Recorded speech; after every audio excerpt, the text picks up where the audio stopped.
Hi guys, so this is our 8th episode of CSS4 tutorial in Tagalog and English. And in this video, we'll be talking about CSS display. So let's start by opening up our Visual Studio Code, and then let's use the snippet from VS Code for using HTML5. And then let's add some unordered lists here with a list of fruits. So let's add some apples. Oops.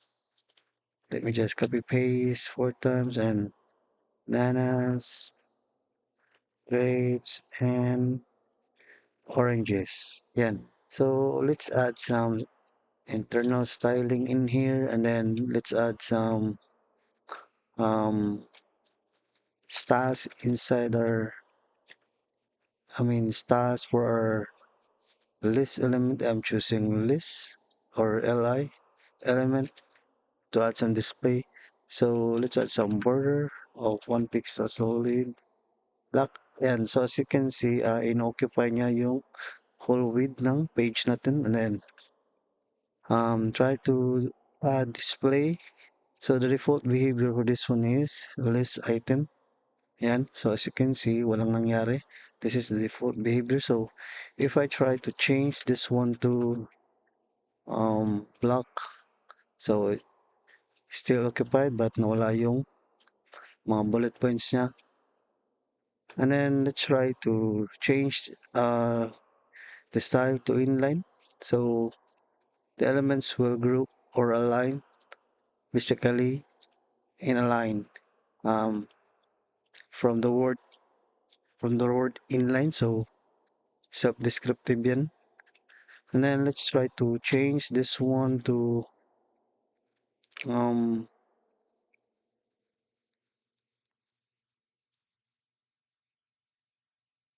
grid. Ayan, so it's the same. So basically you can play this or play with the display around, but I will tell you the common one. So how are they gonna design the web page or the navigation? So basically before, some of the developers try to implement the inline, yan, for the navigation. So let me add an part tag here. So this one goes to facebook.com. Yan, so this one's Facebook. And then let's try to delete this one. And then I'll copy and just paste it 3 times. This one goes to YouTube. This one goes to Twitter. Meron pa bang Twitter? Instagram ata. So, YouTube. So, I see Twitter X na pala ngayon. So, Twitter. Ayan. So, remove lang natin yung border. So, as you can see, this is the link that was implemented some of the developers out there by using this one. So, as you can see, we have the Facebook, YouTube, Twitter, and then they'll remove the um, text decoration to none. And then color of the text as default to black. And then they will try to add a hover styling for the link. So hover color red or something. Ayan. So ayan. Yan yung design before. So they will just add the image in here, and then this link's gonna go to the right. So this time I will be teaching you yung common ways na how to create the navigation bar by using display. So right now we'll be using nav for using the semantic. So let's just add say an element here for nav, and then let's add some links. And so let's just copy this one, paste it right here. This one, place it right here, and so on. So we have Facebook, YouTube, and Twitter for the nav. So what I'm trying to do is I will use the display flex. So this one's gonna add, we select nav as our selector for the element nav, and then we apply styling for display to flex. Ayan. So display flex. Um yeah, so so display flex. So let me add just some wrapper in here, and then ayan si nav, tapos yung logo natin is inside nitong div. So let's just add a class of uh, logo with its class name, and then try to add image here, and then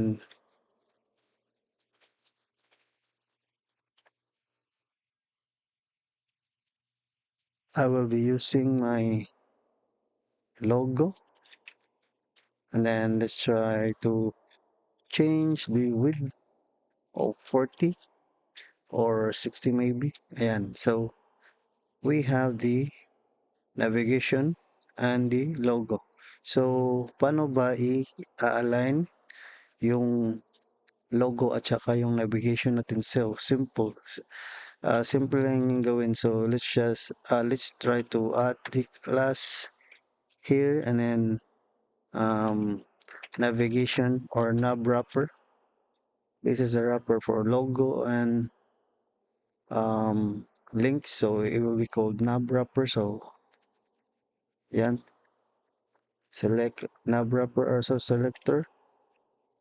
This is a class, so let's try to add that, and then display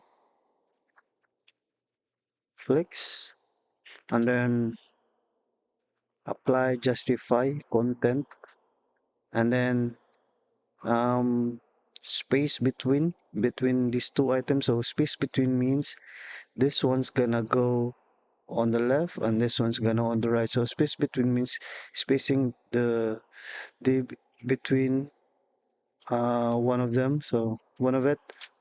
So space between um between, and so we have the links on the right side and the logo on the left side. So let's add a background color of aqua for our navigation. And so makikita nyo dito hindi siya PNG. So if you have a logo without a background color, pwede yan. So in this case I will be adding a border kasi merong background color yung um, logo ko. So border of 1 pixel solid black. Yan. So try natin i-remove yung body natin muna. So I mean yung margin ng body at saka padding. So margin will be 0 pixels and padding is equal to 0 pixels. Yan. So makikita nyo wala na siyang margin at saka padding. That's important. Baka ma-shock na lang kayo saan galing yung margin at saka yung padding. So this time I'm gonna be align the link and the logo. So lagyan muna natin ng padding yung knob wrapper natin para mag-shrink siya inside, or kumbaga mayroon siyang spacing on the inside. So 10 pixel. Ayan. So let's try to align the logo and the text. So simple lang yan gawin. So align items to center. Ayan. So as you can see, align na siya. And then let's try to change the width 45 for our logo. Ayan. And then add na lang natin yung back shadow for our knob wrapper. So 2px, 2px, 2px, and 2px. Ayan. Then RGB of 0, 0, 0, tapos 4. Yan. So as you can see, we have the back shadow. So ano bang meaning nito? So I think this one's gonna be explain ko sa inyo mamaya. So let's add a border bottom para i-remove yun na ng border from left, up, at saka sa right. So yung matitira na lang is yung border sa bottom, and it's gonna be the same on this color. So black siya pero transparent siya for 4.4 uh, transparency. Yan, so explain ko muna anong nangyari sa back shadow nito. So add muna natin yung um, div na may class name na box shadow sample. Ayan, so copy lang natin to para i-select natin sa styling. So let's try to add box shadow.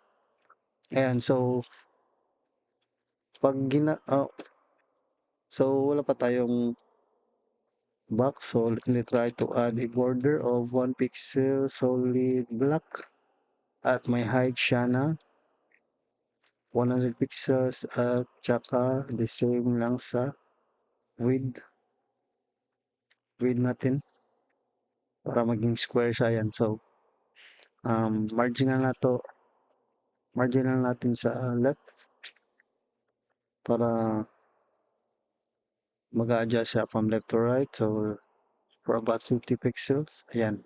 So we have a box. So lagyan natin ng box shadow. So let me copy this one and paste it in here. So I think this one applies to uh, change natin. So the default behavior is black. So add natin 12. And so as you can see, we are the back shadow is facing in here. So I mean the light is facing in here. So magre-reflect yung shadow sa right side. So this means back shadow more on the right. So delete natin yan 12. So naiwan yung 2. Ayan. How about this one? So dito ito ay sa baba. So this one's right. This one's bottom. And this one's gonna go. Um the default behavior is to spread the the shadow. So how about this one? The amount of shadow. So let's just research about this behavior, back shadow, CSS.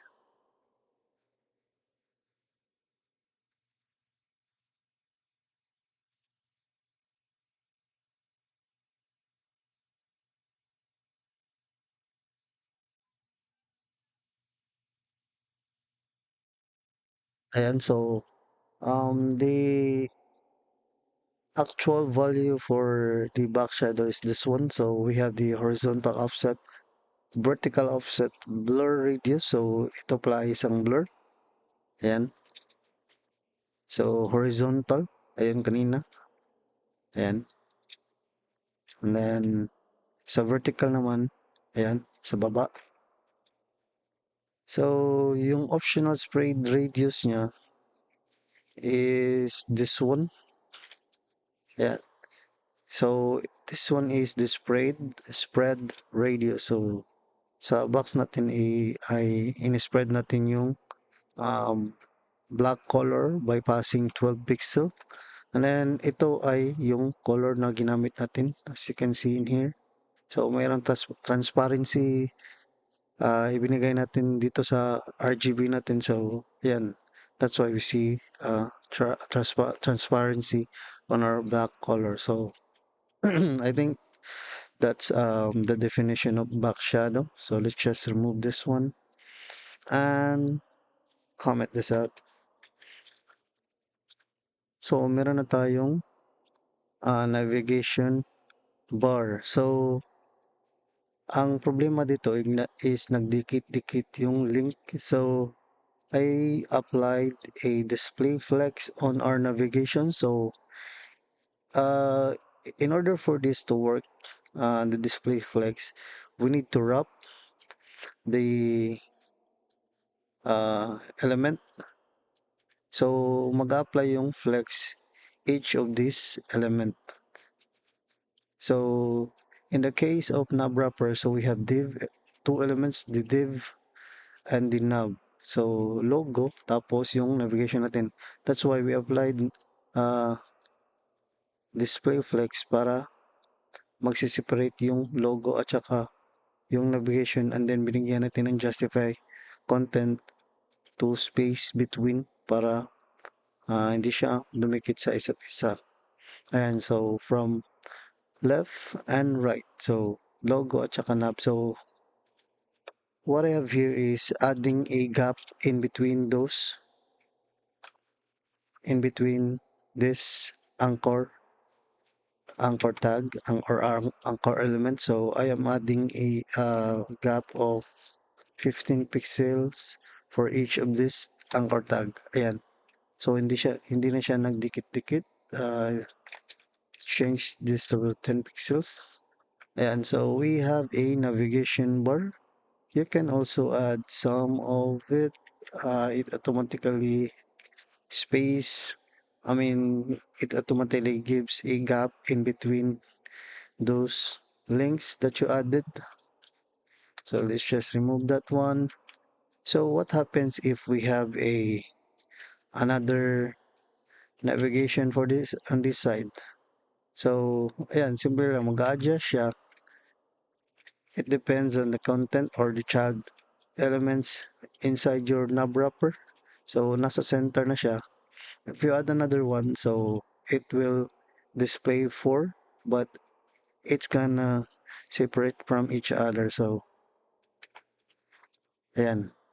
So, hindi siya nagdikit-dikit, hindi siya dumikit sa isa't isa. Yan. Yan yung most common way on how to apply display, flex, and justify content. So more likely on your web development project, this is usually or commonly used styling. So let me give you another example by um, using another. Let me just delete this one. So I am making a header or hero element. So this one goes to the image and this one goes to the description. So we have h1.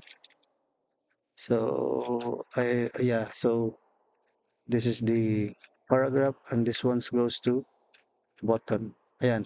So gusto ko bigyan kayo ng example on how to create a header. Let me just search for an image online. So laptops. Yan. For example, you're selling laptops or creating blog from, ayan, si MacBook Bata to. So, this is MacBook. Ayan, add natin dito si image.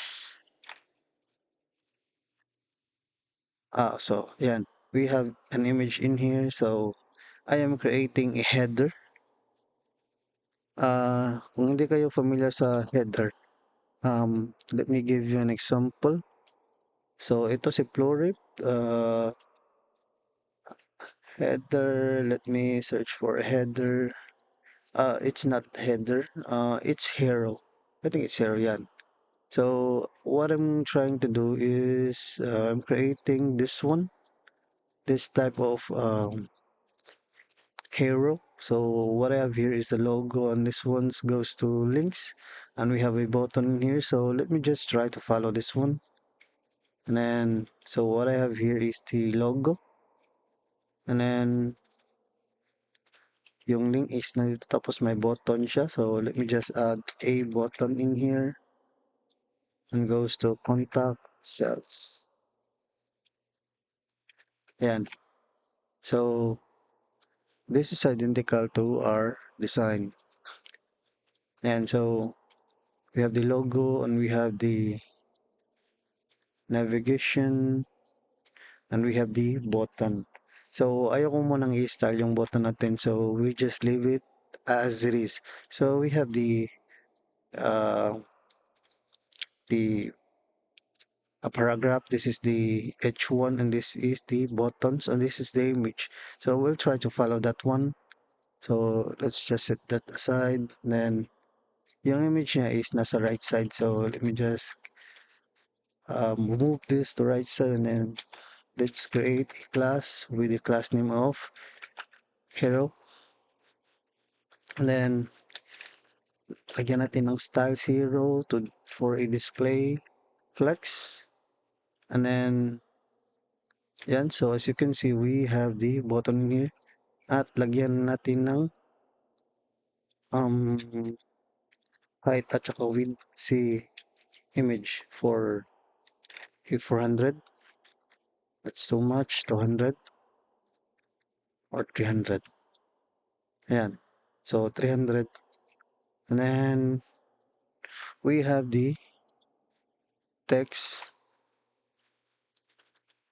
So very proud to introduce the revolutionary way of the web and the button for start now and take tour. Start now. And the other one is take tour. Ayan. So as you can see here, we almost had the design. So this one's responsive. As you can see, responsive yung design niya. So we are not covering the responsive yet. So we have the image in here. We have the text. We have the H1 and the button. Yan. So let's set this aside. Then let's take tour. Yan. So what I'm gonna do is align this description and buttons and the paragraph to our image. So let's change this to width kasi yung height niya is medyo pangit. Ayan. So lagyan natin ng 400, about 600. Ayan. So ayan. So inside sa hero natin, lagyan natin ng padding. It's because nasa gilid na siya. So lagyan natin ng padding of 25 pixel. Ayan. So ayan. So parang pangit yung pagkakadesign kasi may padding siya sa itaas. So, let's add the padding of ang na mo natin to. So, padding applies to. So, wala siyang padding um, sorry. So, yung padding X at saka padding Y is ina-apply pala yun sa Tailwind. So, I am adding padding left for about 25 pixels and padding right for about 25 pixels as well. So, ayan. So, sorry. So, let me just undo this one. So, ayan. May padding pala yung design nito. Ayan. We have the padding on the top and the padding on the left and the right side. So, it's okay. And then, what I need here is to center this text to the image. So, I think alam nyo na kung anong pwedeng apply. So, align items, center. Align item center from hero. So, hindi siya nag-reflect. Let's try to add important here. Ayan. So, align items center. Important means priority yung style natin. So, kailangan siyang i-apply. And so very proud to introduce revolutionary way. And so start now and take tour. So I think it's identical to what we have here.